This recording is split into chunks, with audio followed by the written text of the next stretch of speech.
विनोद खन्ना की अनकही प्रेम कहानी, प्यार, आध्यात्म और बलिदान।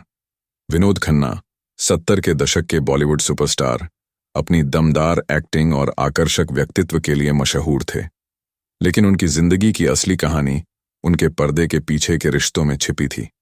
गीतांजलि से मुलाकात और शादी। विनोद खन्ना की मुलाकात गीतांजलि से कॉलेज के दिनों में हुई।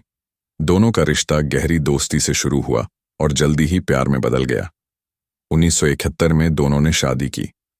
विनोद और गीतांजलि के 2 बेटे हुए, अक्षय और राहुल खन्ना। शादीशुदा जिंदगी खुशी से भरी थी और विनोद का करियर भी तेजी से ऊंचाई पर पहुंच रहा था। आध्यात्म की ओर रुझान। लेकिन 70 के दशक के अंत में विनोद खन्ना की जिंदगी ने एक अलग मोड़ लिया। वे ओशो, रजनीश के विचारों से प्रभावित हुए। उन्होंने ओशो के आश्रम में समय बिताना शुरू किया। धीरे धीरे यह रुझान उनके जीवन का हिस्सा बन गया।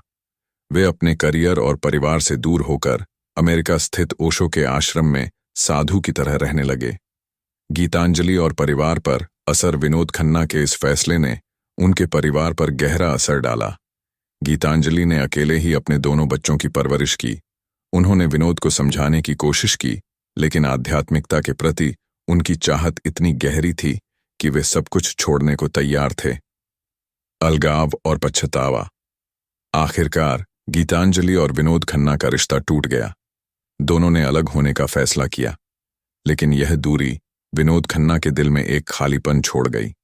अपने आखिरी दिनों में विनोद खन्ना ने कई इंटरव्यू में स्वीकार किया कि गीतांजलि उनका पहला और सच्चा प्यार थीं और वे उनके लिए हमेशा खास रहेंगी। प्यार, करियर और आध्यात्म का संघर्ष। विनोद खन्ना की प्रेम कहानी यह सिखाती है कि प्यार, करियर और आध्यात्म के बीच संतुलन बनाना आसान नहीं होता।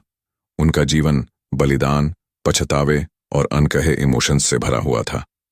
यह कहानी एक सुपरस्टार की नहीं, बल्कि एक ऐसे इंसान की है जिसने अपनी आत्मा की खोज में सब कुछ दांव पर लगा दिया।